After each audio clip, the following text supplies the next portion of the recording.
فرزند زہرا یہ حالات برے ہیں۔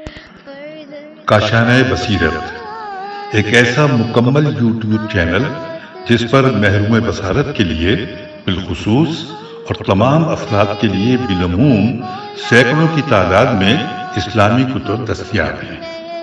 لہذا گزارش ہے کہ آپ اپنی ذمہ داری نبھاتے ہوئے کاشانہ بصیرت کو سبسکرائب کرنے کے ساتھ ساتھ بیل آئیکن کو پریس کیجیے تاکہ آپ علم کے حصول کے ساتھ ساتھ مذہب اہل بیت کی اشاعت میں بھی اہم کردار ادا کرتے رہیں۔ کاشانہ بصیرت۔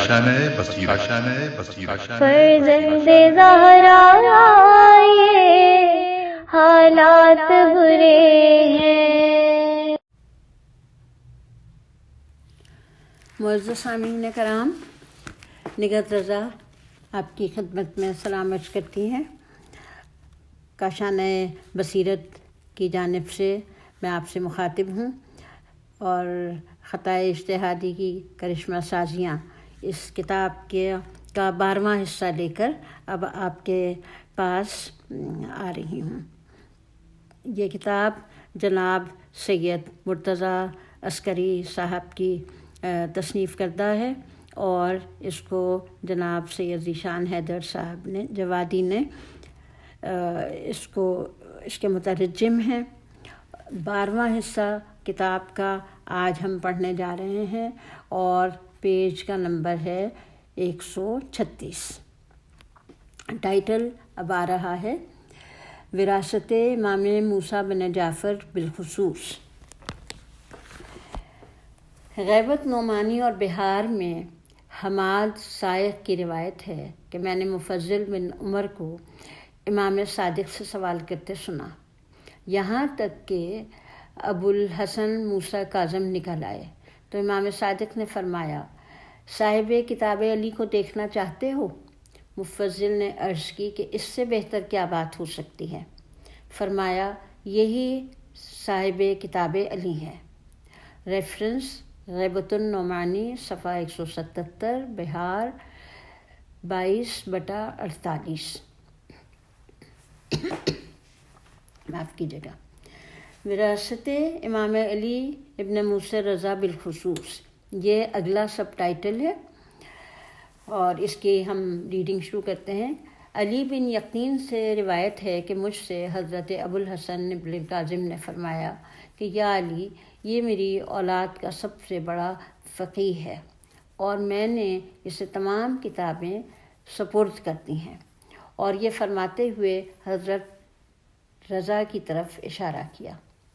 دوسری روایت میں ہے کہ میں نے امام کاظم کو یہ فرماتے سنا کہ میرا فرزند علی میری تمام اولاد کا سردار ہے اور اسے میں نے تمام کتابیں دے دی ہیں۔ بصائر الدرجات صفحہ 164، حدیث نمبر 7، 8 اور 9، 3 اسناد کے ساتھ۔ ارشاد مفید صفحہ 285 میں کتب کے بجائے کنیت کا لفظ ہے، وافی 86/2۔ کافی ارشاد مفید غیبت شیخ طوسی اور بہار میں نعیم القابوسی کے حوالے سے امام موسیٰ کاظم سے روایت ہے کہ میرا فرزند علی میرا فرزند اکبر ہے اور سب سے زیادہ نیک کردار اور میری نگاہ میں محبوب ہے۔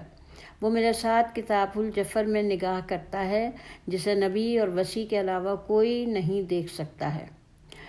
یہ ریفرنس آ رہا ہے اصول کافی 311/1 اور 312، حدیث نمبر 2، ارشاد مفید صفحہ نمبر 285، 286، غیبت الشیخ طوسی صفحہ 28، وافی 83/2۔ رجال کشی اور بہار میں نصر بن قابوس سے روایت ہے کہ میں امام کاظم کے گھر میں تھا جب آپ نے اپنے فرزند امام رضا کو دکھلایا کہ وہ جفر کا مطالعہ کر رہے تھے اور فرمایا کہ یہ میرا فرزند علی ہے اور یہ جفر کا مطالعہ کر سکتا ہے۔ ریفرنس ہے رجال کشی 382، بہار 27/49 حدیث نمبر 86۔ اسی طرح ائمہ اہل بیت ان کتابوں کو ایک دوسرے کی وراثت میں حاصل کرتے رہے اور ہر دور میں ان سے علوم اور احکام کا استنباط کرتے رہے۔ اگلا ٹائٹل ہے تبدیلی سنت پر امام علی کی فریاد۔ افسوس کہ ائمہ اہل بیت ہر دور میں اس قدر بھی امکانات نہیں رکھتے تھے کہ رسول اکرم کے واقعی احکام کا اظہار اور مدرسہ خلافت کے احکام کی حقیقت کا اعلان کر سکیں۔ چنانچہ امام جعفر صادق فرماتے رہے کہ میرے پدر بزرگوار فتویٰ دیتے ہوئے گھبراتے تھے اور ہم بھی باز اور صقر کے شکار کے بارے میں تنقید کرتے ہوئے خوفزدہ رہتے تھے، لیکن اب وہ خوف نہیں رہ گیا ہے، لہذا صاف اعلان کر رہے ہیں کہ ان کا شکار ذبیحہ کے بغیر حلال نہیں ہو سکتا، جیسے کہ کتاب علی میں لکھا ہے کہ جن جوارح کا شکار حلال ہے اس سے مراد کتے ہیں۔ ریفرنس ہے کافی 207/6، تہذیب 33/9، وسائل 207/16 سے۔ واضح رہے کہ امام صادق کا یہ ارشاد کہ اب خوف نہیں رہ گیا ہے اور کتاب علی کے احکام بعین ہی بیان کیے جا سکتے ہیں، اس دور کا قصہ ہے جب بنی امیہ کا اقتدار ختم ہو رہا تھا اور بنی عباس برسر اقتدار نہیں آئے تھے، ورنہ اس سے پہلے ائمہ معصومین کے لیے ممکن نہ تھا کہ مدرسہ خلفاء کے خلاف کوئی حکم بیان کر سکیں۔ صرف امیر المومنین کا مختصر سا دور خلافت تھا جس میں بعض احکام اسلامی کی وضاحت کر دی گئی اور اسی کے نتیجے میں مدرسہ امامت اور مدرسہ خلافت کا اختلاف کھل کر سامنے آ گیا، جیسا کہ کافی، احتجاج، وسائل، مستدرک وسائل میں تفصیل کے ساتھ موجود ہے اور نہج البلاغہ میں بھی اس کا مختصر اشارہ پایا جاتا ہے۔ کافی کے الفاظ میں سلیم بن قیس کا بیان ہے کہ میں نے امیر المومنین سے عرض کی کہ میں اکثر سلمان مقداد اور ابو ذر سے وہ تفسیر قرآن اور احادیث رسول اکرم سنتا ہوں جو عام لوگوں کی تفسیر و حدیث سے بالکل مختلف ہوتی ہیں، اور آپ حضرات کا فرمان ہے کہ لوگوں کے پاس جو کچھ ہے سب غلط ہے، تو کیا آپ کے خیال میں لوگوں نے رسول اکرم پر افتراء کیا ہے اور قرآن کی تفسیر بالرائے کی ہے؟ تو آپ نے فرمایا کہ جب تم نے سوال کر لیا ہے تو اب جواب بھی سنو۔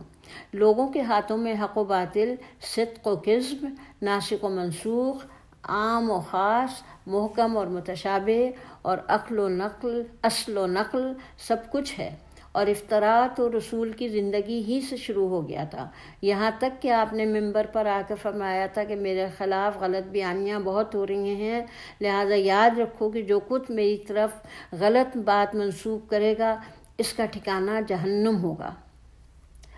لیکن آپ کے بعد بھی یہ سلسلہ جاری رہا، اور یاد رکھو کہ حدیث بیان کرنے والے 4 طرح کے افراد ہیں اور ان کی 5ویں کوئی قسم نہیں ہے۔ پہلا، وہ شخص منافق ہے جو ایمان کا اظہار کرتا ہے اور اسے جھوٹ بولنے میں کوئی تکلف نہیں تھا۔ لوگوں کو اس کے نفاق کا علم ہو جاتا تو ہرگز اس کی بات قبول نہ کرتے، لیکن وہ تو یہی دیکھتے رہے کہ یہ صحابی رسول ہے اور اس نے حضور کو دیکھا ہے اور ان کی باتیں سنی ہیں اور انہی سے اخذ کیا ہے۔ انہیں کیا خبر کہ اس کی اصلیت کیا ہے؟ خود پروردگار نے بھی منافقین کی مکاری کے بارے میں بیان کیا ہے کہ ان کے اجسام اچھے لگتے ہیں اور ان کی باتیں سننے کے لائق ہوتی ہیں۔ ان بے دینوں نے رسول اکرم کے بعد ائمہ ضلالت سے تقرب حاصل کیا اور کذب و بہتان کے ذریعے دنیا کماتے رہے۔ حکام نے انہیں والی بنایا، لوگوں کی گردنوں پر مسلط کیا اور دنیا حاصل کرتے رہے، اور لوگ تو عام طور سے اپنے حکام اور رؤساء کے ساتھ ہی رہتے ہیں جب تک کہ خدا اس شر سے نہ بچا لے۔ سامعین، ہم صفحہ 139 پر پہنچے ہیں اور یہاں سے ابھی میں نے پہلی قسم بیان کی تھی، اب دوسری قسم بیان کر رہی ہوں ان لوگوں کی کہ جن کے لیے کہا گیا کہ یہ منافق ہیں۔ دوسری قسم ان لوگوں کی ہے جنہوں نے رسول اکرم سے سنا لیکن صحیح مفہوم نہ سمجھ سکے۔ ان کا مقصد غلط بیانی نہیں تھا، لیکن اپنی روایات کو یہ کہہ کر بیان کرتے رہے کہ ہم نے رسول اکرم سے سنا ہے، اور لوگ قبول کرتے رہے، حالانکہ ان لوگوں کو معلوم ہو جاتا تھا کہ انہوں نے غلط فہمی سے کام لیا ہے تو ہرگز قبول نہ کرتے۔ اگر لوگوں کو معلوم ہو جاتا کہ انہوں نے غلط فہمی سے کام لیا ہے تو ہرگز قبول نہ کرتے۔ تیسری قسم ان افراد کی ہے جنہوں نے حدیث کا ایک رخ سنا اور دوسرے رخ سے بے خبر رہے۔ انہوں نے امر کو سنا اور بعد کی نہی سے بے خبر رہے، یا منسوخ کو سنا اور ناسخ سے باخبر نہ ہو سکے۔ اگر مسلمانوں کو معلوم ہو جاتا کہ یہ حکم منسوخ ہو چکا ہے تو وہ ہرگز عمل نہ کرتے، لیکن وہ بے خبر ہی رہ گئے اور عمل جاری رہا۔ چوتھی قسم ان لوگوں کی ہے جنہوں نے غلط بیانی نہیں کی اور غلط بیانی سے انہیں نفرت رہی۔ ان کے دلوں میں خوف خدا اور احترام رسول تھا، وہ سہو و نسیان کا بھی شکار نہیں ہوئے، اور جو کچھ جیسے سنا ویسے ہی محفوظ رکھا، نہ کوئی کمی کی نہ زیادتی۔ انہیں ناسخ و منسوخ کا بھی علم تھا اور صرف ناسخ پر عمل کرتے تھے، منسوخ پر نہیں۔ یاد رکھو کہ رسول اکرم کے ارشادات بھی مثل قرآن کریم کے ہیں کہ ان میں ناسخ و منسوخ، عام و خاص، محکم و متشابہ سب کچھ ہیں۔ آپ کے ارشادات کے دو رخ ہوتے تھے، کبھی عام کبھی خاص، اور پروردگار عالم نے حکم دے دیا تھا کہ جو کچھ رسول دے دیں اسے لے لینا، اور جس چیز سے روک دیں اس سے رک جانا۔ لیکن اکثر لوگوں پر یہ نقطہ مشتبہ ہو جاتا تھا کہ یہ کلام خاص ہے یا عام، اور لوگوں میں آپ سے دریافت کرنے کا دم بھی نہیں تھا، اور اکثر لوگ تو اس انتظار میں رہتے تھے کہ کوئی اعرابی صحرائی آ کر آپ سے مسئلہ دریافت کریں تو ہم بھی سن لیں یا سمجھ لیں۔ صرف میں تھا جو روزانہ صبح و شام 2 مرتبہ حضور کی خدمت میں حاضر ہوتا تھا اور ہمیشہ آپ کے ساتھ رہتا تھا۔ تمام اصحاب رسول کو اس حقیقت کا علم تھا کہ آپ نے میرا جیسا برتاؤ کسی کے ساتھ نہیں کیا۔ اکثر آپ میرے گھر بھی تشریف لاتے تھے، لیکن جب میں آپ کے گھر حاضر ہوتا تھا تو ازواج کو ہٹا دیتے تھے اور صرف مجھ سے باتیں کرتے تھے، اور جب میرے گھر تشریف لاتے تھے تو نہ فاطمہ کو ہٹاتے تھے نہ حسن و حسین کو۔ میں کوئی سوال کرتا تھا تو جواب دے دیتے تھے، اور میرے سوالات ختم ہو جاتے تھے تو خود بیان شروع کر دیتے تھے۔ کوئی آیت قرآن کی ایسی نہیں ہے جسے آپ نے مجھے سنا کر لکھوا نہ دیا ہو، پھر اس کی تفسیر، تاویل، ناسخ و منسوخ، محکم و متشابہ اور خاص و عام سے باخبر نہ کر دیا ہو، اور پھر میرے حق میں حافظی کی دعا بھی فرمائی کہ جس کا نتیجہ یہ ہے کہ میں نے کسی آیت یا کسی علم کو فراموش نہیں کیا، اور آپ نے بھی مجھے بتانے میں کسی حلال و حرام، امر و نہی، ماضی و مستقبل، کتاب منزل کو نظر انداز نہیں کیا ہے، اور سب بتا کر محفوظ کرا دیا گیا ہے کہ میں نے ایک لفظ بھی فراموش نہیں کیا۔ آپ نے میرے سینے پر ہاتھ رکھ کر دعا دی تھی کہ خدایا اس دل کو علم و فہم اور حکمت و نور سے بھر دے، اور میں نے عرض کیا تھا کہ حضور میں نے آج تک تو کوئی حرف فراموش نہیں کیا، اب کیا مستقبل میں ایسا خطرہ ہے جو یہ دعا فرما رہے ہیں؟ فرمایا تمہارے بارے میں نہ کسی جہالت کا خوف ہے اور نہ نسیان کا۔ ریفرنس آ رہا ہے کافی 62/1 اور 63 سے لے کر 63 تک، وسائل الطبع قدیم صفحہ 394، حدیث نمبر 1، مستدرک 393/1، احتجاج تبرسی صفحہ 134، تحف عقول صفحہ 131 اور 132، وافی 63/1، مرۃ العقول 215/1۔ نوٹ: اسی مضمون کا ایک حصہ نہج البلاغہ خطبہ 205 میں بھی پایا جاتا ہے۔ امیر المومنین کی اپنے اصحاب کے ساتھ اور دیگر ائمہ اہل بیت کی اپنے ساتھیوں کے ساتھ گفتگو اس بات کی نشاندہی کرتی ہے کہ آپ حضرات کی تفسیر و حدیث عامۃ الناس کی تفسیر و حدیث سے بالکل مختلف تھی، اور اس کا تاریخی سبب یہ تھا کہ ابتدا کے تینوں خلفاء نے نشر احادیث رسول پر پابندی عائد کر رکھی تھی، اور تمیم داری، راہب نصرانی، کوب الاحبار جیسے لوگوں کو اسرائیلیات کے نشر کرنے کی کھلی چھٹی مل گئی تھی، اور صحابہ کرام نے ان کے بیانات کو عام مسلمانوں میں منتشر کر دیا تھا، اور اس طرح محملات کا ایک ذخیرہ جمع ہو گیا تھا۔ امام علی اور ان کے مخلصین سلمان، ابو ذر، عمار، مقداد جیسے افراد نے بہت کوشش کی کہ احادیث رسول اور سیرت سرکار کو نشر کریں، لیکن انہیں مدرسہ خلافت کی شدید مخالفت کا سامنا کرنا پڑا، اور بعض افراد کو تو شدید مصائب اور بے دردی سے بھی دوچار ہونا پڑا۔ ہم صفحہ 140 ختم کر کے 141 پہ آ گئے ہیں۔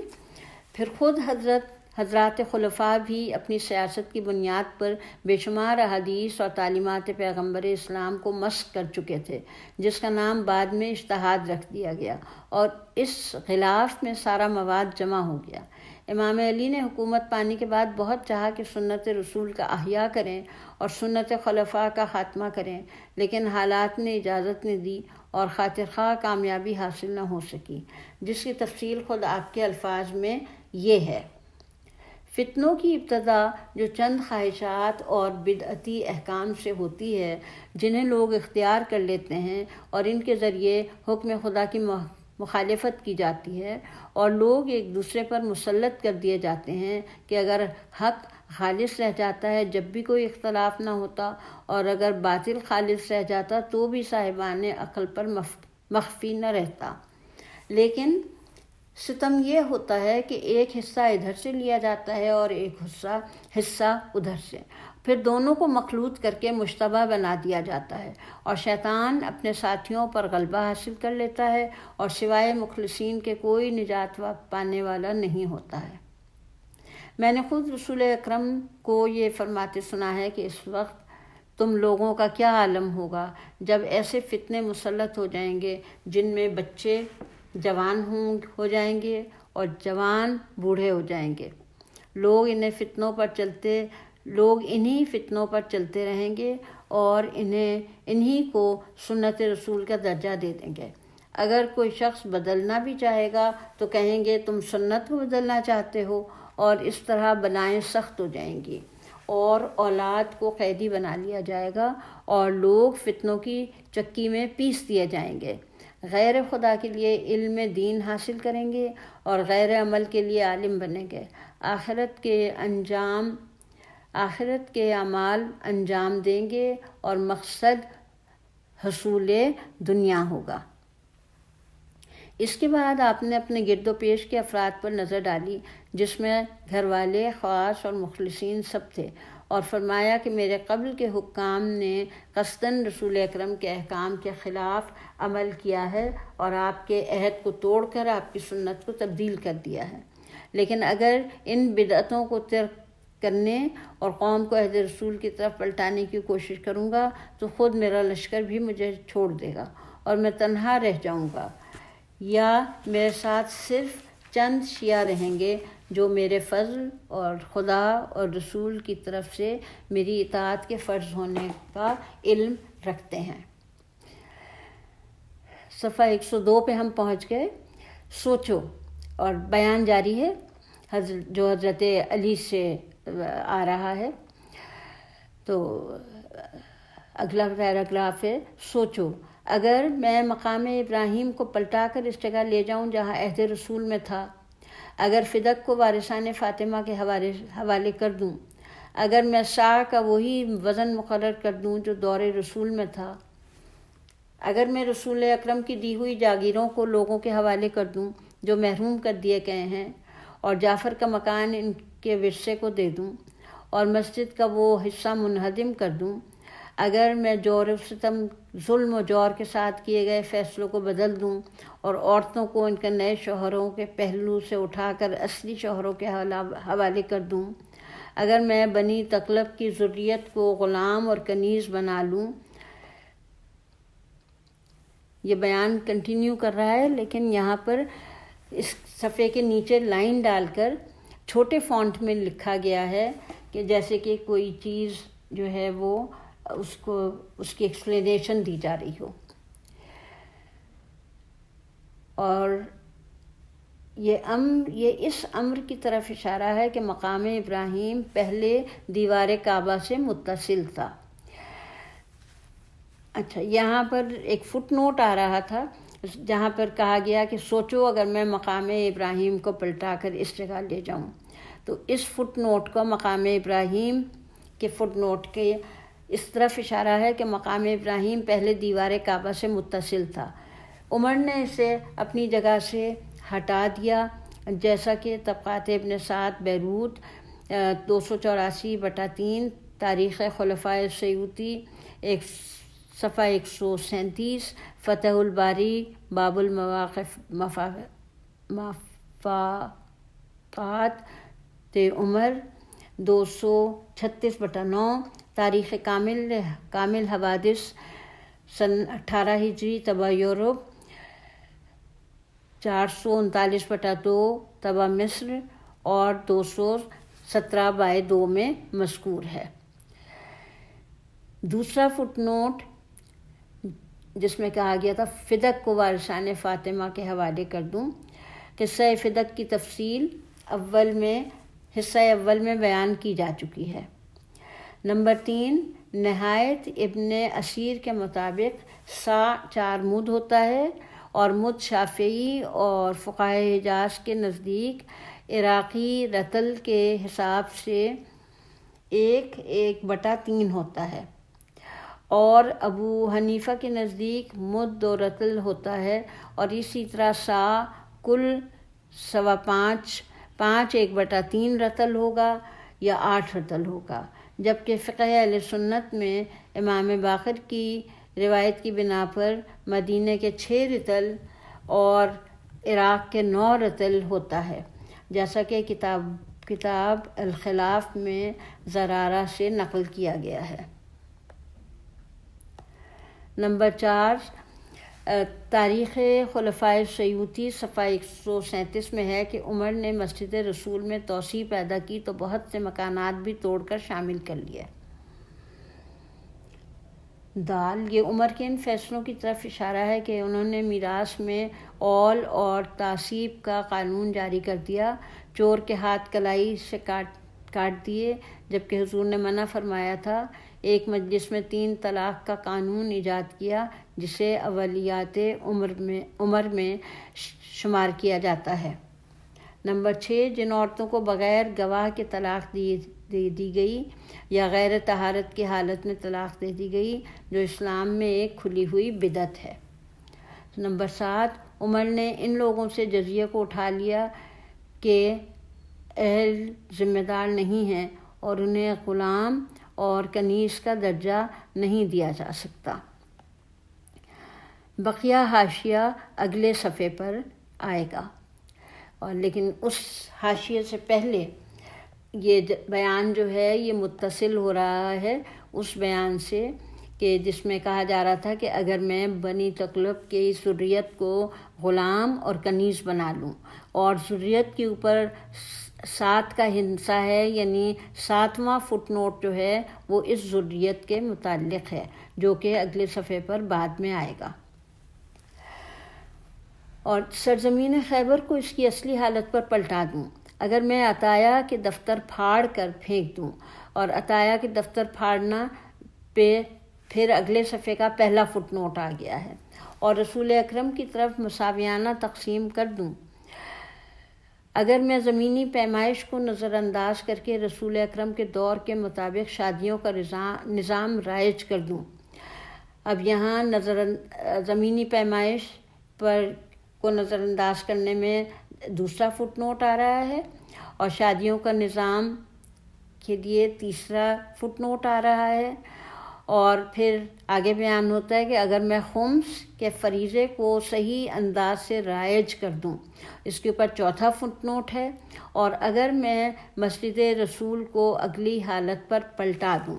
یہاں سے یہ صفحہ ختم ہوتا ہے اور اس صفحے کا بیان ختم ہوتا ہے، اور اس کے نیچے لائن ڈال کر پھر باقی کا حاشیہ بیان ہو رہا ہے. اور حاشیے میں کہا گیا ہے، جیسا کہ علامہ بغوی نے نقل کیا ہے کہ عمر بن خطاب نے نصارۂ عرب سے جزیہ لینا چاہا تو انہوں نے کہا کہ ہم عرب ہیں، عجم جیسا جزیہ نہیں دے سکتے، ہم سے مسلمانوں جیسی زکوٰۃ لی جائے. تو عمر نے کہا زکوٰۃ کا قانون مسلمانوں کے لیے ہے. ان لوگوں نے کہا کہ کچھ زیادہ لے لیا جائے، اور اس طرح سے سودا طے ہو گیا. نمبر 1، عمر کی ایک بدعت یہ بھی تھی کہ انہوں نے، اب یہ نمبر 1 جو ہے یہ اس صفحے کا جو پہلا فٹ نوٹ تھا جس میں لکھا ہے اگر میں عطایہ کے دفتر پھاڑ دوں، تو وہ عطایہ کے دفتر کیا ہیں کہ عمر کی ایک بدعت یہ بھی تھی کہ انہوں نے زراعت، صنعت اور تجارت والوں پر خراج فرض کر دیا تھا، اور اس کا مصرف اہل علم، اصحاب و ولایت، اصحاب ریاست اور لشکر کو قرار دے دیا تھا، اور اسے زکوٰۃ کی طرح واجب کر دیا تھا، اور اس کا ایک رجسٹر بنا کے سب کے نام درج کر دیے گئے تھے، اور ایک شخص کو صاحب الدیوان بنا کر معین کر دیا گیا تھا جسے خراج میں سے تنخواہ دی جاتی تھی، اور اس خراج کی تقسیم بھی غیر مساویانہ ہوتی تھی، جبکہ ان باتوں کا دور رسول اکرم یا عہد ابو بکر میں کوئی ذکر نہ تھا. نمبر 2 اور نمبر 2 حاشیے کی ایکسپلینیشن جو آ رہی ہے وہ زمینی پیدائش کو نظر انداز کرنے کا جو کہا تھا، تو یہ بھی عمر کی ایک بدعت تھی کہ انہوں نے فرمایا کہ ارباب املاک سے 1/10 یا 1/20 کے بدلے درہم لے لیے جائیں. چنانچہ اپنے نمائندوں کو بھیج کر زمینوں کی پیمائش کرائی، اور فارس کے بادشاہوں کی طرح ہر جریب پر 1 درہم اور ہر قفیز پر غلہ طے کر دیا. مصر کے اطراف میں 1 دینار اور 1 اردب طے کر دیا. تو سلاطین اسکندریہ یہ کیا کرتے تھے کہ جبکہ بغوی وغیرہ نے رسول اکرم سے روایت کی ہے کہ آپ نے عراق کے درہم و قفیر، شام کے دینار و مد اور مصر کے دینار اور اردب کو ممنوع قرار دے دیا تھا. اردب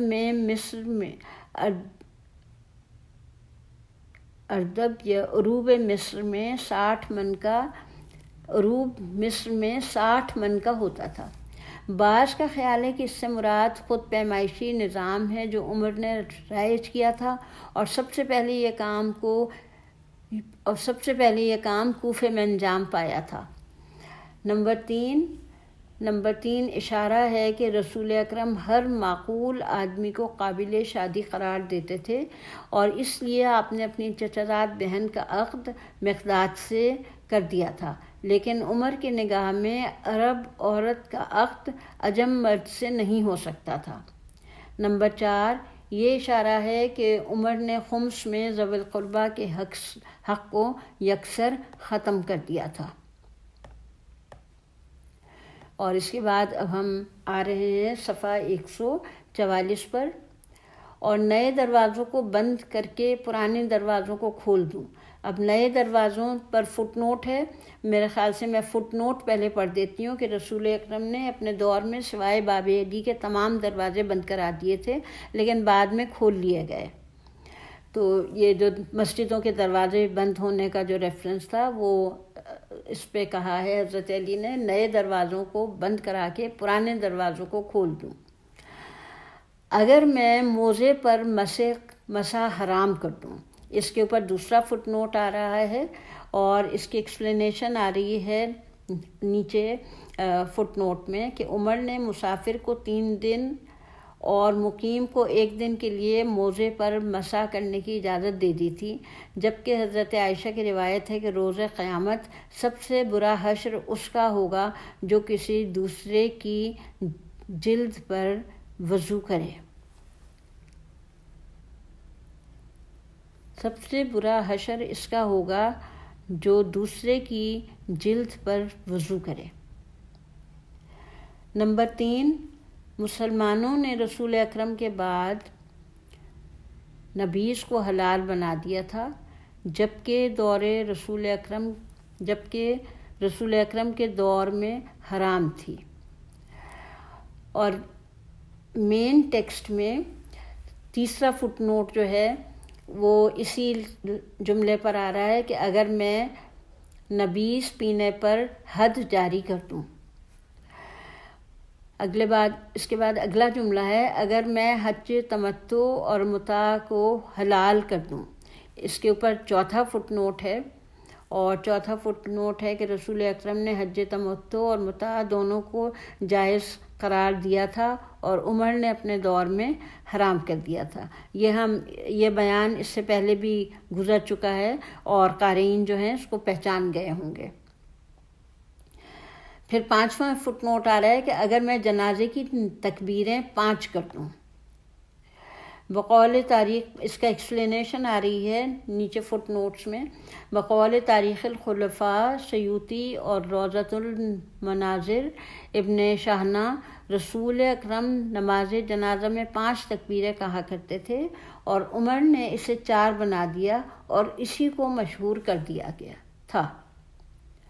اور پھر اس کے بعد آتا ہے کہ اگر میں بسم اللہ کو بلند آواز سے پڑھنے پر جبر کروں۔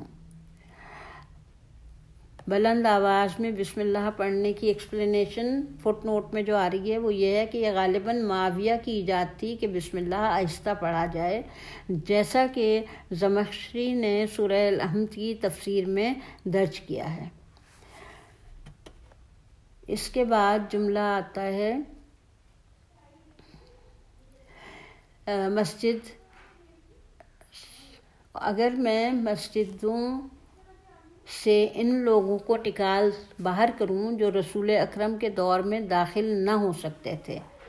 اس کی ایکسپلینیشن آ رہی ہے نمبر 7 پر صفحے کے نچلے حصے میں کہ رسول اکرم کے دور میں صرف 9 چیزوں پر زکوٰۃ واجب تھی، بعد میں اس میں گھوڑے وغیرہ کا بھی اضافہ کر لیا گیا۔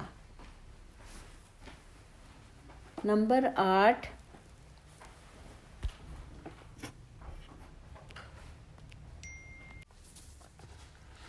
اگر میں لوگوں کو حکم قرآن پر آمادہ کر کے طلاق کو مطابق سنت کر دوں، اور اگر میں صدقات کو اس کے اصناف اور حدود کے مطابق تقسیم کر دوں، اصناف اور حدود کے اوپر 7واں فٹ نوٹ آ رہا ہے، اور 7ویں فٹ نوٹ کی ایکسپلینیشن یہ ہے کہ رسول اکرم کے دور میں صرف 9 چیزوں پر زکوٰۃ واجب تھی، بعد میں اس میں گھوڑے وغیرہ کا بھی اضافہ کر لیا گیا۔ اور اس کا ریفرنس آ رہا ہے تاریخ خلفاء صفحہ 137 سے۔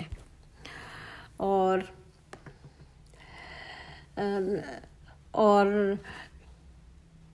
ایک کچھ مس پرنٹ ہے جو لفظ بالکل نہیں پڑھا جا رہا، اور لیکن لام پہ ختم ہو رہا ہے۔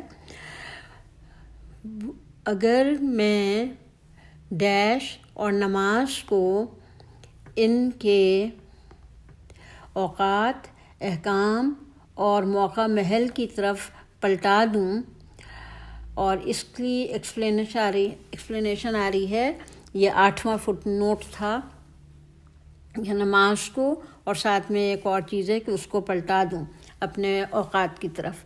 تو اس کی ایکسپلینیشن آ رہی ہے کہ نمبر 8، مسلمانوں کی بدعتوں میں یہ بھی شامل تھا کہ وضو میں کانوں کا مسح کرتے تھے، پیروں کو دھوتے تھے، امامہ اور موزے پر مسح کو جائز سمجھتے تھے، عورت کو ہاتھ لگانے یا شرمگاہ کو چھونے سے وضو ٹوٹ جانے کا فتویٰ لگاتے تھے، غسل جنابت کے ساتھ بھی وضو کرتے تھے، وجامعت میں انزال نہ ہو تو غسل جنابت نہیں کرتے تھے، اذان سے حی علی خیر العمل نکال دیا تھا اور الصلاۃ خیر من النوم کو شامل کر دیا تھا، نماز میں تشہد سے پہلے سلام پڑھ دیتے تھے، نماز میں ہاتھ باندھ لیتے تھے، سنتی نمازوں میں جماعت قائم کرتے تھے، لوگوں کو نماز چاشت پر آمادہ کرتے تھے وغیرہ۔ اور یہ تمام ایکسپلینیشنز ریفرنسز والی آ رہی ہیں کتاب الشافی للسید المرتضیٰ سے۔ اور اس کے بعد پھر حضرت علی کا بیان جاری ہے کتاب کے اندر صفحہ 145 پر. اگر میں اہل نجران کو ان کے مقامات پر واپس کر دوں، اگر میں فارس کے قیدیوں کو کتاب و سنت کی طرف لے آؤں تو سب مجھے چھوڑ کر بھاگ جائیں گے. اہل نجران کے اوپر ایک فٹ نوٹ ڈالا ہوا ہے، اور اہل نجران اس کی ایکسپلینیشن یہ دی ہے کہ فٹ نوٹ میں کہ نجران نام کی مختلف بستیاں ہیں. ایک یمن سے متعلق مکے کی طرف ہے جہاں اصحاب اخدود رہا کرتے تھے. وہاں نجران کا کعبہ بنا تھا جس میں وہ سید اور عاقب جیسے لوگ رہا کرتے تھے جو حضور اکرم سے مباہلہ کرنے کے لیے آئے تھے. اور اس کا اوور آل ریفرنس جو ہے، جو کچھ یہ حضرت علی کے بیانات تھے کہ اگر میں یہ کر دوں، اگر میں یہ کر دوں، تو یہ آ رہے ہیں بہار 196/42 سے. آخر وہ بدبخت ترین، اس کے بعد میں وہ اپنا بیان کتاب کا پھر شروع ہوتا ہے اگلے پیراگراف میں. آخر وہ بدبخت ترین انسان کب اٹھے گا؟ یہ الفاظ اس لیے استعمال فرماتے تھے کہ رسول اکرم نے آپ سے فرمایا تھا کہ تمہیں معلوم ہے کہ بدبخت ترین آدمی کون ہے؟ وہی ہے جو تمہارے محاسن کو تمہارے سر کے خون سے رنگین کرے گا. یعنی یہ آخر وہ بدبخت ترین کب اٹھے گا، حضرت علی کے بیان کو کنٹینیو کر رہا ہے، اور اس کے آگے اس کی ایکسپلینیشن ہے کہ وہ یہ کیوں کہتے تھے، کیونکہ انہیں جناب رسول خدا سے یہ معلوم ہو چکا تھا. اور اس میں سے نماز تراویح کا جو بیان ہے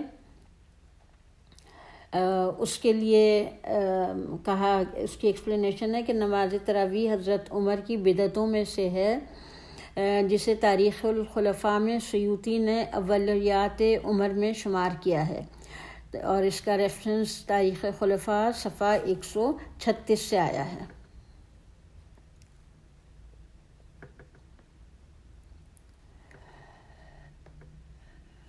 سامعین کرام، یہاں پر ہم اپنا آج کی یہ نشست جو ہے اس کا اختتام کرتے ہیں یہاں پر، اور اس کے بعد صفحہ 146 سے اب ہم کنٹینیو کریں گے. 145 کے اینڈ پر ہم پہنچ گئے ہیں جہاں پر میں نے فٹ نوٹ بیان کیا تھا. اس کے بعد میں اب 146 پیج سے ہم اگلی نشست کا آغاز کریں گے. تب تک کے لیے نگہت رضا کو اجازت دیجیے. آپ سب سے دعاؤں کی طالب، اور آپ سب کو خدا حافظ و ناصر.